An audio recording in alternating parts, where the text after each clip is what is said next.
majority of the players brought in by coach Ten Hag are from the Netherlands, but Manchester United needs to change this transfer strategy to succeed. Manchester United has 140 scouts worldwide, but since Ten Hag became the manager, the scouting team in the Netherlands has been working the hardest.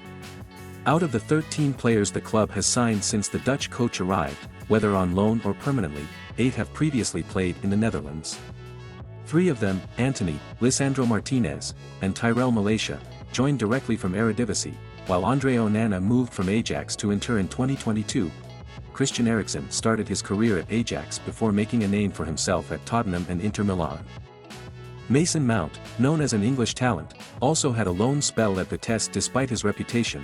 Wout Weghorst began his career in the Netherlands but moved to Wolfsburg in the Bundesliga in 2018.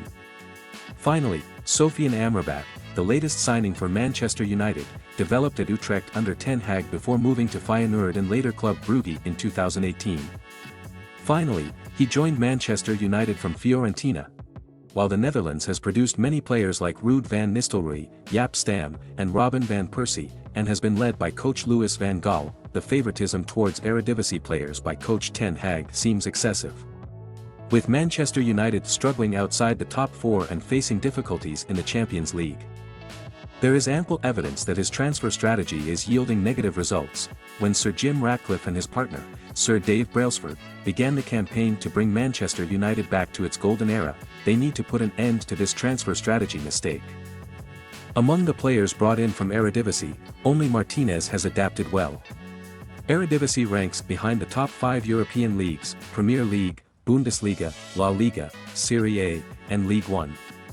From the 2016-17 season to the 2018-19 season, this league fell outside the top 10 in UEFA rankings, below Russia, Ukraine, Turkey, and even Austria, Switzerland, and the Czech Republic. Eredivisie has improved over the past 3 years, climbing to the 6th position last season. However, Manchester United's keen interest in recruiting players from here is still unusual. The football level in Eredivisie is considered lower than in Germany, France, Spain, and Italy. Therefore, it is not surprising that some newcomers find it challenging to adapt to the Premier League. In the summer of 2022, Manchester United signed 5 players directly from Eredivisie. Martinez is the only one who seems to have adapted well to the Premier League, although there were initial concerns about his height. While not physically imposing, the Argentine player has excellent technique and accurate passing. Unfortunately, this season, he suffered a recurring injury and has been sidelined until the new year. Malaysia, from hero to zero, is an essential player for Feyenoord, helping them finish 3rd in the 2021-2022 season. He provided 4 assists and scored 1 goal. When coach Ten Hag sought a player from Eredivisie to compete with Luke Shaw, he was the ideal choice, reasonably priced at £13 million. However, he faced many issues in his first season at United and quickly lost his place in competition with Shaw. Malaysia made serious mistakes in matches against Sevilla and Tottenham. According to The Athletic, the coaching staff of the Wales national team identified Malaysia as a weakness when facing the Netherlands in the 2022 Nations League. They instructed players to pass the ball to Brennan Johnson as much as possible to put pressure on this defender. Antony quickly reveals his true colors. United had to pay up to £85 million to Ajax on the last transfer day to complete the deal. Although initially, Antony was valued at £55 million, United had to pay a significant amount for Antony because Ajax did not want to let him go. He had 18 goals and 14 assists in 57 Eredivisie matches. He had an excellent start in England, becoming the first United player to score in his first 3 club appearances. However, Premier League clubs did not take much time to study Antony. Defenders quickly learned to lock down his plays and neutralize his strengths, cutting in from the right and shooting with his left foot. After scoring 3 goals in his first month at United, the Brazilian player went through 6 months without scoring or assisting in the Premier League. Antony's second season has become a farce. He hasn't scored and hasn't provided any assists in any competition. He has also caused trouble for Manchester United due to accusations of assault by his ex-girlfriend and 2 other women. Antony is on the way to becoming the biggest transfer failure in the club's history, even surpassing Alexis Sanchez.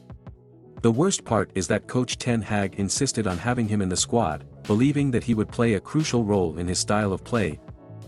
Weghorst is the last player United directly signed from Eredivisie. But coach Ten Hag continues to look to his homeland whenever searching for new players. After Cristiano Ronaldo left the club in November 2022, and the club's budget was exhausted due to overspending in the previous transfer window, coach Ten Hag chose Weghorst, who had just scored 2 goals in the World Cup match between the Netherlands and Argentina. Weghorst failed in the Premier League with Burnley, but that didn't deter coach Ten Hag. He loaned the striker and played him despite not making much difference. Weghorst did not score any goals in the Premier League despite playing 17 times. The most memorable moment was his lap around Wembley to celebrate with fans after the FA Cup semi-final victory against Brighton. Even when United signed Mount from Chelsea for £60 million, it was still a disappointing transfer deal. Coach Ten Hag had faced the English midfielder when he played for Vitesse on loan in the 2017-2018 season. He is believed to have left a deep impression in a surprising 3-2 victory over Ajax. Since then, Mount has progressed significantly in his career. What he showed in Eredivisie was just a random coincidence, not the reason why coach Ten Hag signed him. Scouts, football directors, they all have a process of evaluating players to understand their strengths and weaknesses to report to the coach. However, it feels like United has delegated the responsibility of transfers to the coach, giving him full authority. Sir Ratcliffe needs to broaden Ten Hag's vision. Now, it's up to Sir Ratcliffe and his colleagues at INEOS, a pioneering unit in data analysis and innovation, to control Ten Hag's power and change United's transfer plans. Sir Ratcliffe has no hesitation in asserting his power at United just before completing the purchase of a 25% stake in the club, replacing CEO Richard Arnold, and preparing to dismiss Director of Football John Murtough. There are early signs that the Manchester United leadership will continue to trust Ten Hag. They believe he can bring United back to its peak. The Dutch coach has made many accurate decisions in his first 18 months leading the club and should be given conditions to raise the standards and tighten the discipline of the club. However, the Dutch coach should limit his habit of looking to his homeland and favoring his former students, which is making the club stagnant.